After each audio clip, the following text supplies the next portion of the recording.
Assalamu alaikum, dear students. My name is Imran Sher from Peshawar Model School. Dear students, we will discuss chemistry of class 10. This is our lecture number 1, chemical equilibrium, which is chapter number 1 of class 10 chemistry. And our today topic is basic concepts. Lecture start करने से पहले हम देखते हैं कि हमारा course content क्या है क्लास 10 के लिए. So course content for mid term is chapter number 1 chemical equilibrium, chapter number 2 acid bases and salts, chapter number 3 organic chemistry, chapter number 4 hydrocarbons, chapter number 5 biochemistry. मगर बायोकेमिस्ट्री में students हम सिर्फ एक topic discuss करेंगे, carbohydrates. So let's start our today lecture. So first lecture में हम discuss करेंगे कुछ बेसिक कंसेप्ट्स. ये वो कंसेप्ट्स हैं जो इस चैप्टर में आपको आगे आप स्टडी करेंगे. जितने भी हमारा चैप्टर है वो इन्हीं बेसिक डेफिनेशन पे बेस करता है, इसी कंसेप्ट पे. सो फर्स्ट टॉपिक जो है वो बेसिक हम कंसेप्ट डिस्कस करेंगे, जिसमें नंबर 1 है केमिकल चेंज, नंबर 2 है physical change, number 3 what is a chemical equation, and number 4 forward reaction, and number 5 what is backward और reverse reaction. So first heading is chemical change or chemical reaction. Such a combination in which a change takes place in the internal composition of substance and a new substance is formed is called a chemical change. यानी वो combinations जिसमें जब different substances आपस में combine होते हैं तो उसमें internal change आता है. जब internal change आता है तो एक chemical चेंज हम इसे कहते हैं, और हमारे पास एक नया प्रोडक्ट बनता है. जब नया प्रोडक्ट बन जाता है तो दोबारा हम उस प्रोसेस को रिवर्स डायरेक्शन में नहीं ले जा सकते.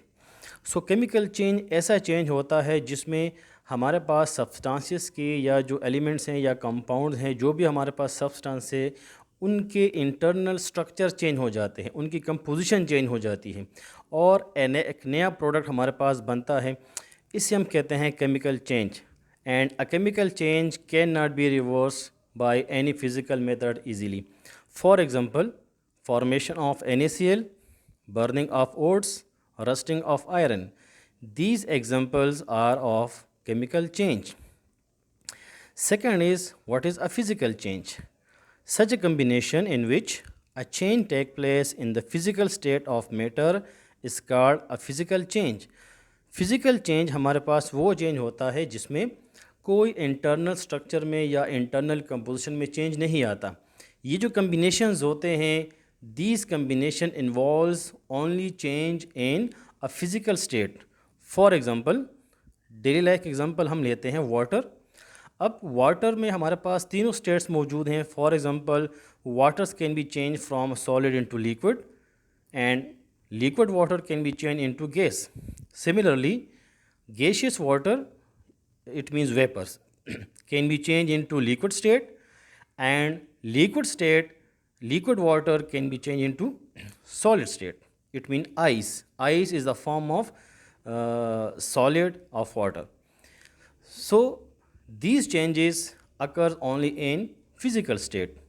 आप तीनों इसमें स्टेट चेंजेस देख लें कि जब आइस को हम उसको हीट करते हैं या जब वो टेम्परेचर एब्जॉर्व करता है तो हमारे पास लिक्विड वाटर बनता है. ये एक फ़िज़िकल चेंज है. अब लिक्विड वाटर हम उसको गैसियस फॉर्म में चेंज कर सकते हैं. जब वाटर एवापोरेट होता है तो वेपर्स बनते हैं. वेपर्स क्या है? That is the gaseous form of water. So gaseous it means vapours it gas, that is the gaseous form of water. So अगर आप तीनों स्टेट देखते हैं, यानी ice solid form of water, liquid water and vapours which is a gaseous form of water. So तीनों state में अगर आप देखें तो वाटर का फार्मूला सेम है, H2O. वाटर का कंपोजिशन सेम है, 2 atoms of hydrogen, 1 atom of oxygen. So तीनों स्टेट में वाटर कि जो इंटरनल कंपोजिशन है, जो उसके इंटरनल स्ट्रक्चर है वो सेम है, सिर्फ जो फिज़िकल स्टेट है that is changed, solid into liquid, liquid into gas, या gas into liquid, liquid into solids. लेकिन जो इंटरनल स्ट्रक्चर है, जो बेसिक इसका कंपोजिशन है, जो स्ट्रक्चर है, जो शेप है, वो इसमें चेंज नहीं होता। So that is the example of a physical change. It mean no new product is formed and these different states are interconvertible, can be changed into one another easily by simple physical method. So that is a physical change. Now what is a chemical equation? When a chemical change or a chemical reaction represents in term of symbols of elements and formula of compound, that is known a chemical change.